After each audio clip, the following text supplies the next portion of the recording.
Hey you guys, it's MJ from Ulta Love. How are you? I wanted to share about discipline, discernment, and diligence. I'm just trying to figure out what I put. I'm like, yeah, that's the three things. All of the three D's feature as steps, or rather lessons in the Fearless Life Guide. And of course, like most of the words we use, it's pretty awesomely important for us to discern what what the energy meaning behind these words really means for us. And it took me a while to kind of work with discipline because for so long I felt immediately when somebody would say discipline, I felt like a horrible person because well, and like and this is also like systematic imprinting and the various diseases that come out of that, including things like anorexia and bulimia. And I can remember thinking, like, in my warped, distorted mind, that like not being able to not eat anything and being that disciplined was like a fantastic thing. And then when I went through puberty and I got boobs, because that's what happens when a girl goes through puberty, it was this like frightening, shameful, highly distorted experience. And and so all of these years later, as I heal those distortions from within myself, I'm aware that it's taken me like 15, 20, well, no, more like 10 committed years of discipline, but disciplining to love. So rather than borning this, or rather like birthing, creating this discipline of fear, which is me hating myself, never being able to be good enough, never being able to be like that 13-year-old, whatever, and yeah, so really discipline, well, like all of this stuff, it's more to do with our mental, emotional scape, like relationship scape, which is then reflected and feedbacking off of us on everything we see and everything we experience. So the discipline of transformation is ultimately how we discipline our thought patterns and how we respond to ourselves when we're in sticky, emotional, uncomfortable emotional experiences. And the subtlety of this work is like refining and honing in more and more with this inner sense of forgiveness and compassion, because we remember it's only ever the self that we're forgiving. And because so many of us have quite harsh, militaristic, fearful imprinting around discipline, as creative beings, we do need to outwork that, but we need to outwork it from a place of loving discipline. Morning, John Beanie. How are you, my friend? So, yeah, the discipline then becomes this flip of loving discipline, compassionate discipline, nurturing discipline.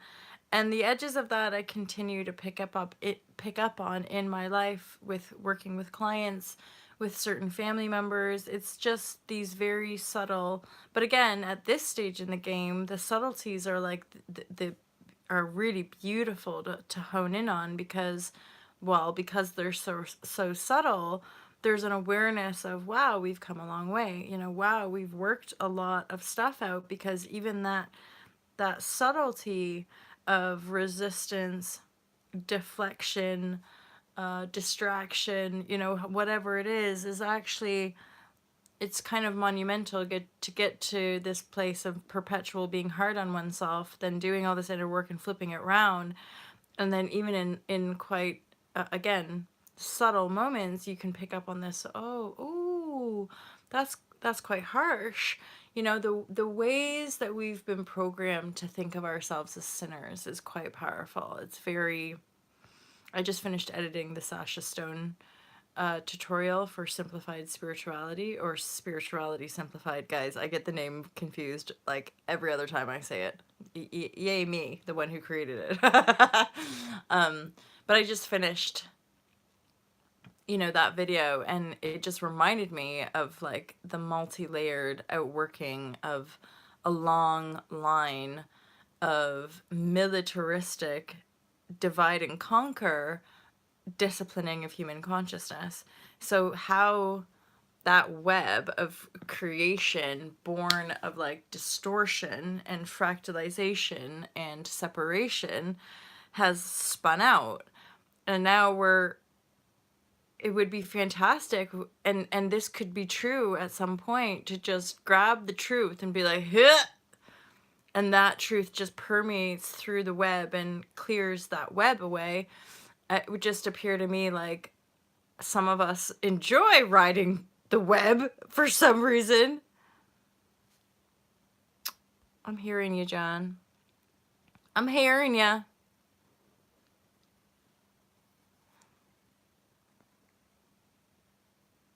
Well, and I would just say it's the living of joy, living the joyful life. And I have to say there's a huge wave of like self-compassion, and like extending that compassion to us is like to remind ourselves that it's part of us retuning to nature.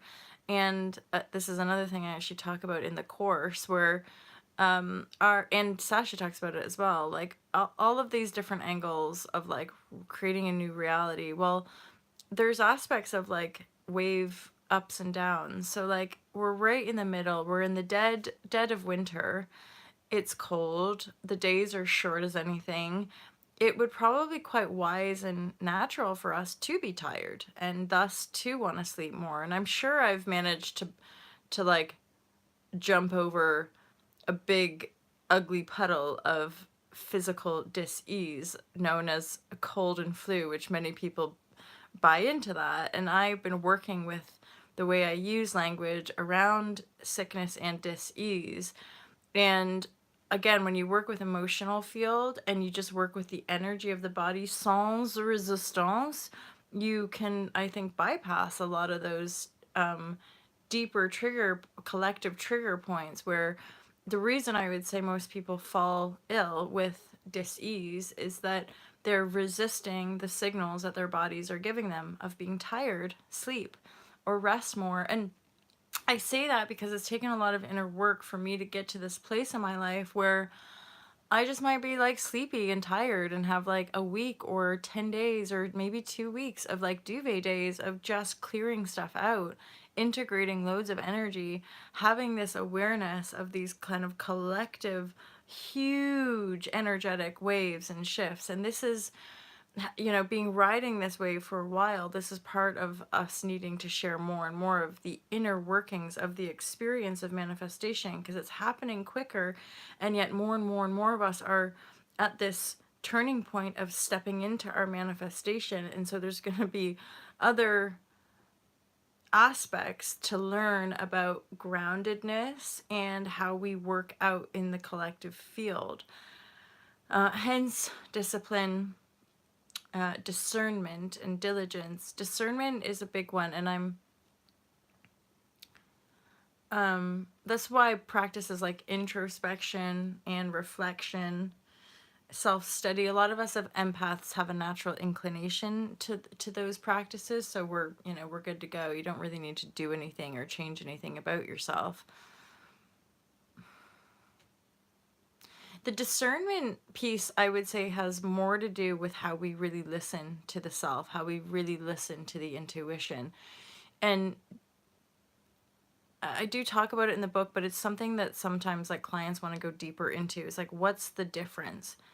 Intuition and resistance, or like if the intuition is saying like, don't go there, and then there's something in your head going like, wait a minute, is that just resistance? Am I just resisting this opportunity, or making up excuses? And so this is where looking at patterns can be kind of useful, is that when we're in systematic sort of energy belt wavelength, we tend to make patterns that just kind of compound. They slowly kind of get worse and or worse feeling.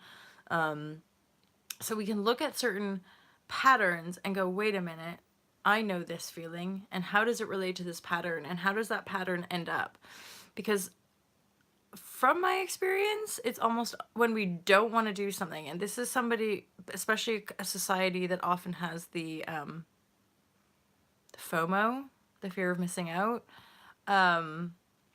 and we're so heavily programmed to be kind of conformists and stuff like that, like i.e. fit in. More often than not, I would say intuition is asking us to like not do that thing, or and the weird ways the intuition actually does talk to us or communicate or ask us to do things is what brings up all the fear and discomfort. It's like, I don't want to have to da da da da. I don't want to have to be a YouTuber. I don't want to have to, like, I just want my life to be fucking cozy, right? And then it's this like, but that's the idea of like the intuition really wanting to take us the distance. Lasting change, lasting transformation. I didn't endeavor any of this transformational stuff to be yo-yo dieting for the rest of my life. I didn't endeavor all of this online entrepreneurship to have to worry about money for the rest of my life. It was profound from a deep understanding of how quantum reality works from within the field of one's awareness, profound transformational healing. Once, if you do successfully transform one area and have freedom, you're like, fuck it.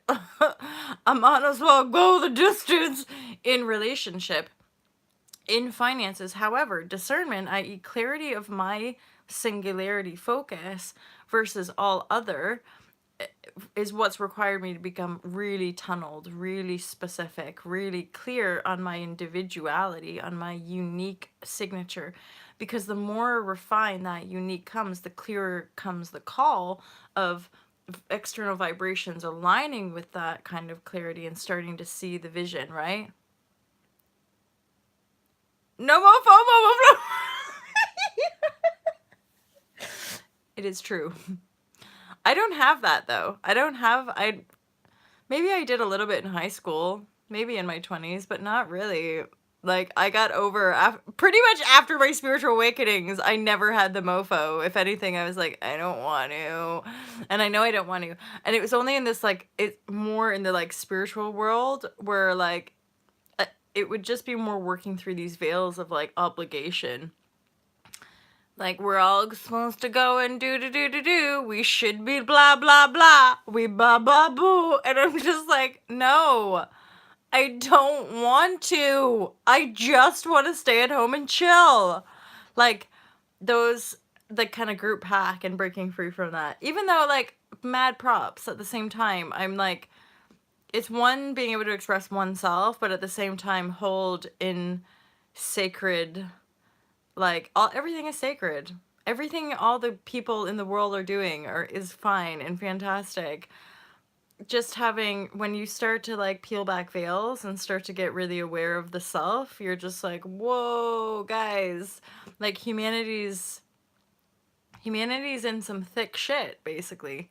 And I say that with as much love and compassion in my heart, right? So much more going on inside. Do tell.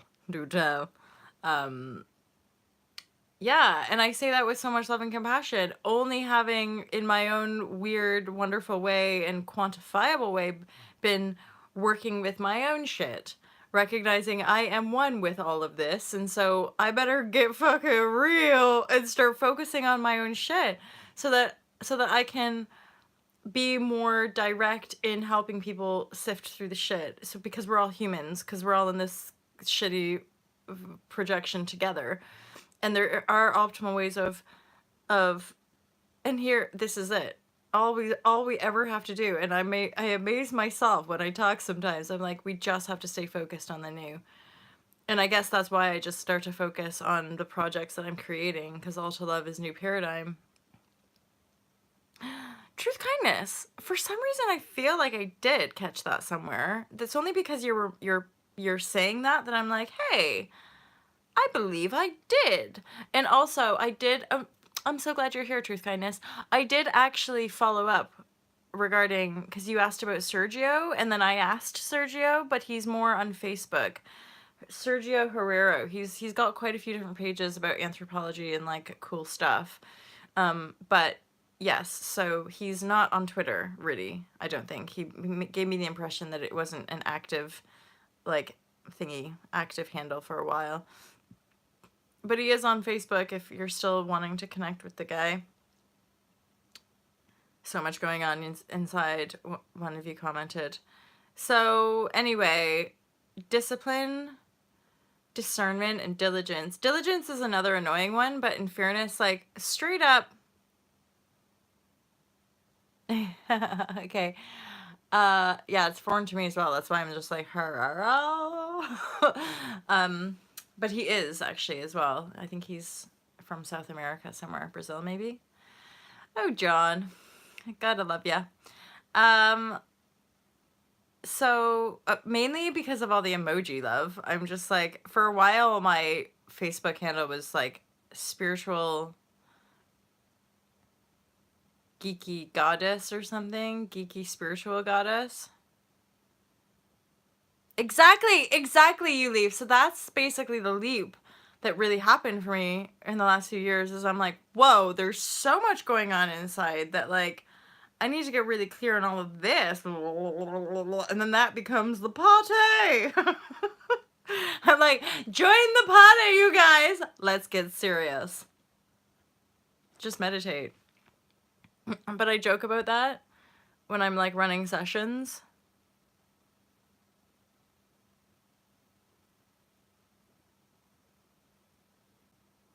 Ooh, interesting.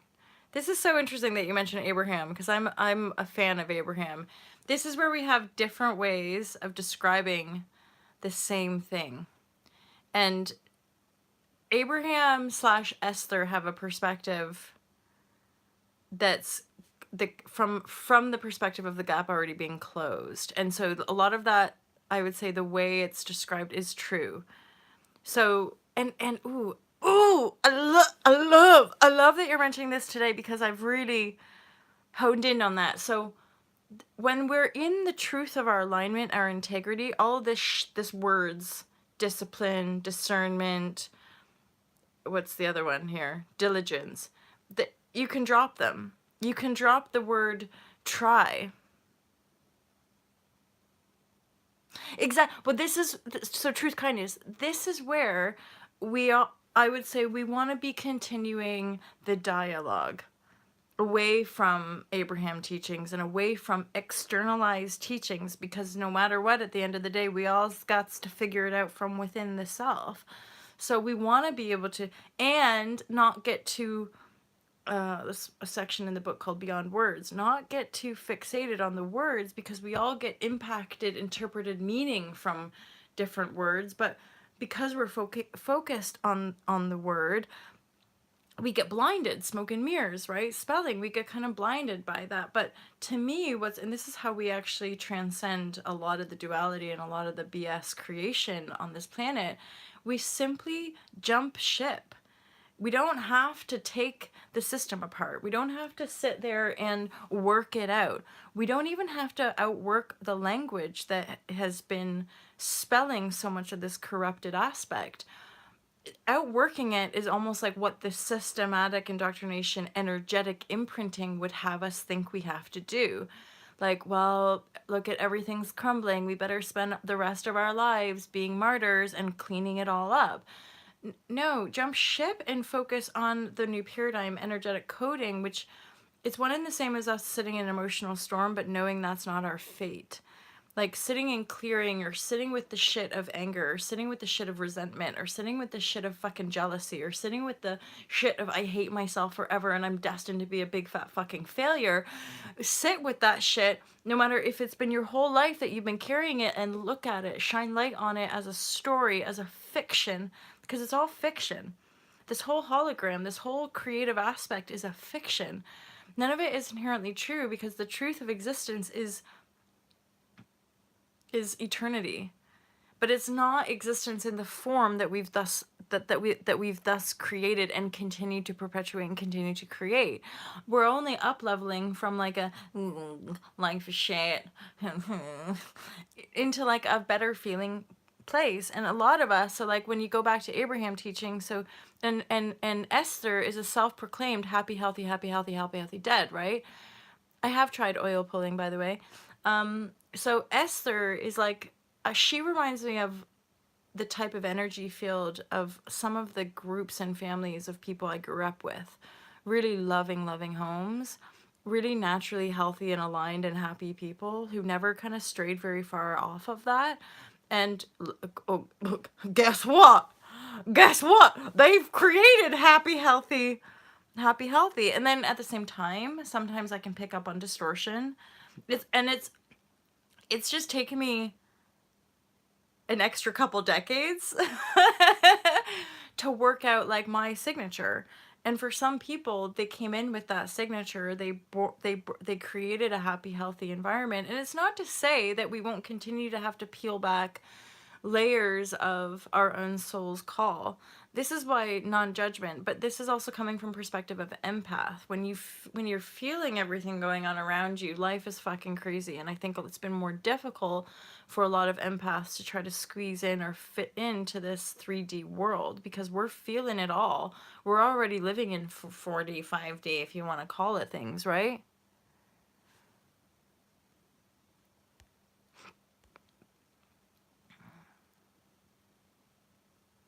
Oh, I've never heard of that.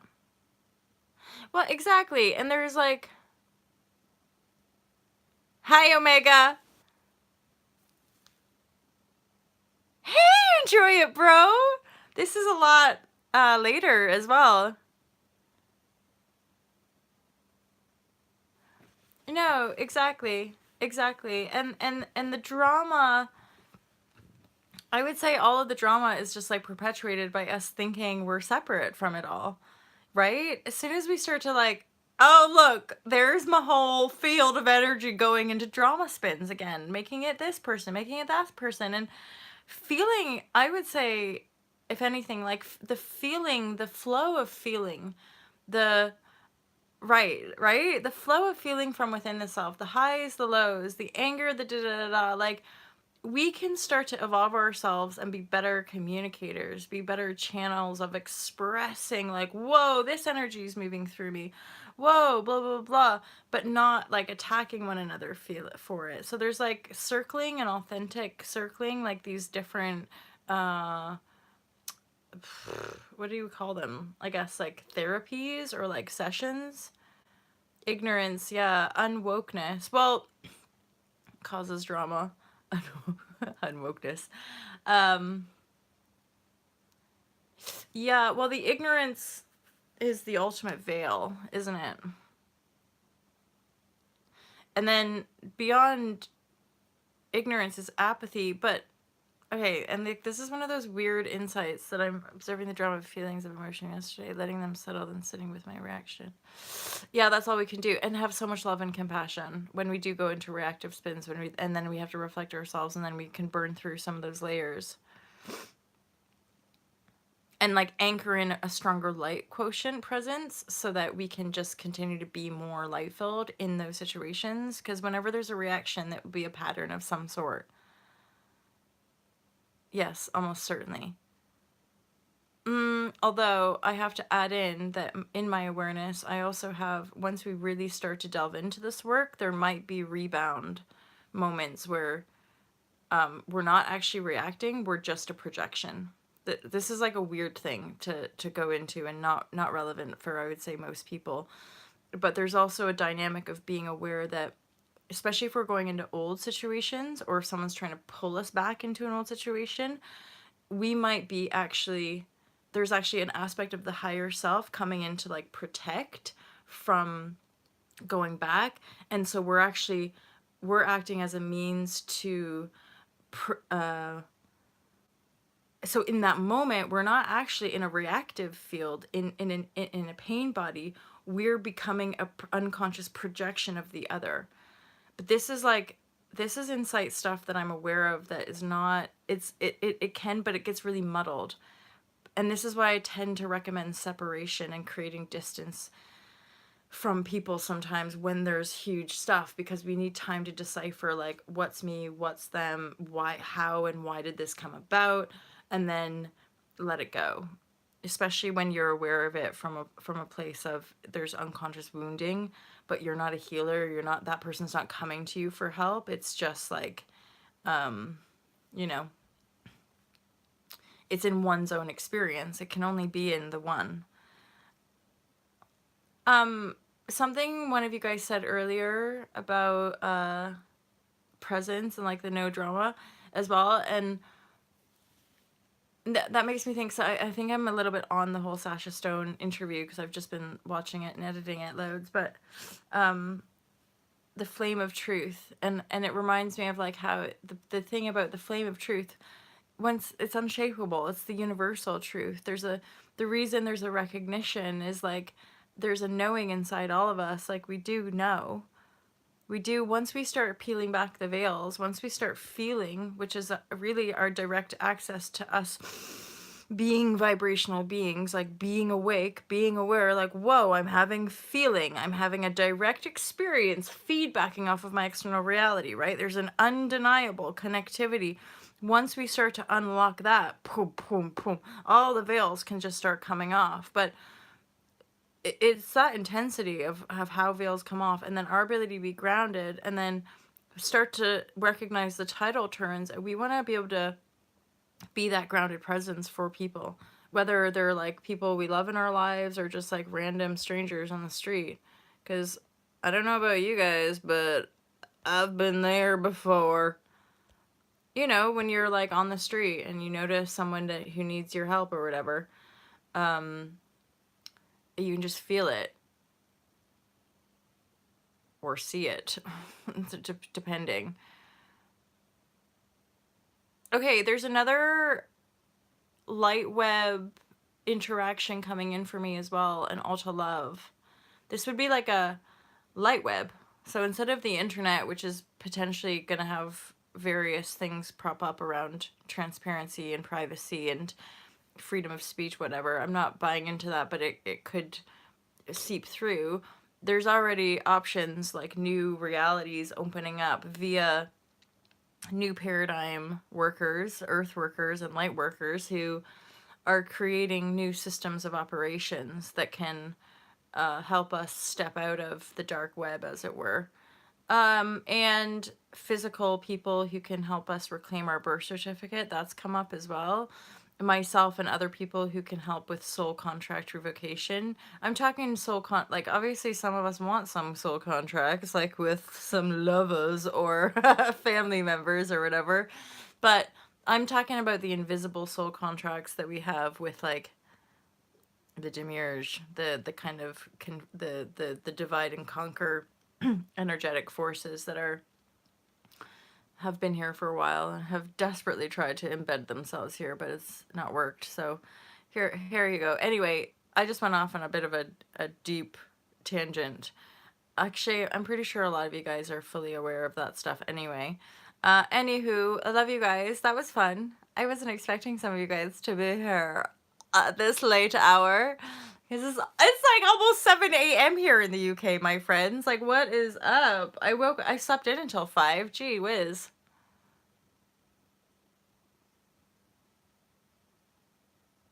Damn straight. I love that. It's all good! The truth is that we are divine in our nature, born into a realm of dualism, which is a system of control. Yep. So our path is a path of purging. Yeah, pretty much. Simples, right? We're just now clearing out, getting rid of the shit we don't need, and then embodying these more divine, sacred, geometric realms. John, you're awesome. Yes! I'm gonna sign off now, but do let me know what section you're on. Cause I know you bought it a few months ago now, but I'm aware, so I've had this feedback from quite a lot of the readers where they'll get to like section 2 or they get to like step 4 and be kind of like,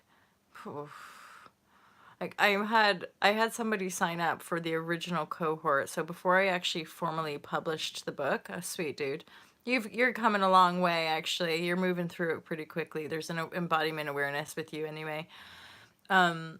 But this is back when I was still trying to be really like formal about it all, being like, hi everyone, come to my pitch. I'm about to publish a book and want you all to sit it with me. And they like paid, and so you have one of those like, no, trust me dude, you're moving through it really quickly. Because there's probably a small handful. I had 12 people sign up initially, and of those 12, like maybe one sort of went through it week by week, and then like she's off just like living free and blissfully off of social media actually. And then like people are still just sitting it, and then a couple of people who like got to judgment. They basically got to page 111. Yeah, they got to like the section on judgment and forgiveness, and they were just like, what? But I want to have judgment works for me. And I'm like, okay, have fun, boo-hoo.